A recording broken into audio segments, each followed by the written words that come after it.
প্রিয় দিনী ভাই ও বোনেরা, আসসালামু আলাইকুম। পৃথিবীর ইতিহাসে শ্রেষ্ঠ মানব হওয়ার পাশাপাশি মুসলিম জাতির প্রাণ বলা হয় মহানবী হজরত মুহাম্মদ সাল্লাল্লাহু আলাইহি সাল্লামকে। তিনি ছিলেন যেমন মানবতাবাদী তেমনি অত্যন্ত দয়ালু। আল্লাহর প্রতিটি সৃষ্টির প্রতি তার ছিল অগাধ ভালোবাসা। তার হৃদয় ছিল অনেক কোমল। তিনি তার শত্রুদেরও কোনোদিন ক্ষতি চাইতেন না। তিনি সবাইকেই অনেক ভালোবাসতেন।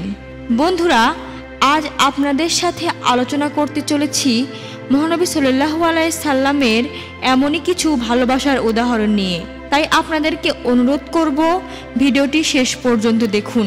মুমিন বান্দা হিসেবে আল্লাহ পাকের মহব্বত লাভ করা জীবনের চূড়ান্ত আশা ও উদ্দেশ্য হওয়া উচিত। আল্লাহ তাআলার প্রেম ভালোবাসায় সিক্ত হয়ে তার নৈকট্য লাভ করা মানব জীবনের চরম ও পরম উদ্দেশ্য হওয়াই বাঞ্ছনীয়। সুতরাং আল্লাহ পাকের মহব্বত লাভের উপায় কি হবে এ প্রসঙ্গে আল্লাহ রব্বুল আলামিন ঘোষণা করেন যে, হে নবী, আপনি বলে দিন, যদি তোমরা আল্লাহকে ভালোবাসতে চাও তাহলে আমাকে অনুসরণ করো। আল্লাহ তোমাদেরকে ভালোবাসবেন আর তোমাদের গুনাহসমূহ ক্ষমা করবেন এবং আল্লাহ অত্যন্ত ক্ষমাশীল ও পরম করুণাময়। চলুন বন্ধুরা, এবার হজরত মহানবী সাল্লাল্লাহু আলাইহি সাল্লামের কিছু ভালোবাসার উদাহরণ নিয়ে আলোচনা করা যাক। ঈদের দিন রাস্তার পাশে দাঁড়িয়ে একটি শিশু কাঁদছে।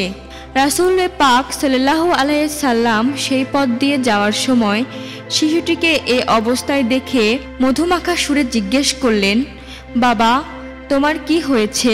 তখন শিশুটি কাঁদতে কাঁদতে বলল, আমার বাবা নেই। ঈদের দিনে নতুন কাপড় চোপড় কিছুই আমার নেই। আমার সাথীরা সবাই নতুন কাপড় চোপড় পরে খেলাধুলা করছে, কিন্তু আমার কাছে কিছুই নেই। সেই জন্যই আমি কাঁদছি।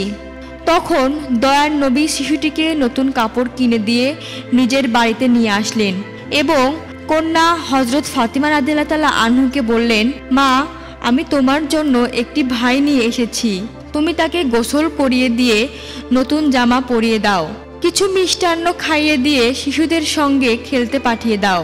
হজরত ফাতিমা রাদিয়াল্লাহু তাআলা আনহু শিশুটিকে কাপড় পরালেন এবং শিশুটি মনের আনন্দে অন্য শিশুদের সাথে খেলায় মেতে উঠল। মহানবী হজরত মুহাম্মদ সাল্লাল্লাহু আলাইহি সাল্লামের শিশুদের প্রতি যেমন ভালোবাসা ছিল, ঠিক তেমনি তার শত্রুদের প্রতি তিনি সমান ভালোবাসা দেখিয়েছেন। চলুন এরূপ একটি উদাহরণ আলোচনা করা যাক। এক বুড়ি না বুঝেই ইসলামের বিরোধিতা করত এবং নবী করিম সাল্লাল্লাহু আলাইহি সাল্লামকে কষ্ট দেওয়ার জন্য মসজিদে যাতায়াতের পথে কাঁটা বিছিয়ে রাখত। এরূপ কাঁটা তিনি প্রতিদিনই বিছিয়ে রাখত।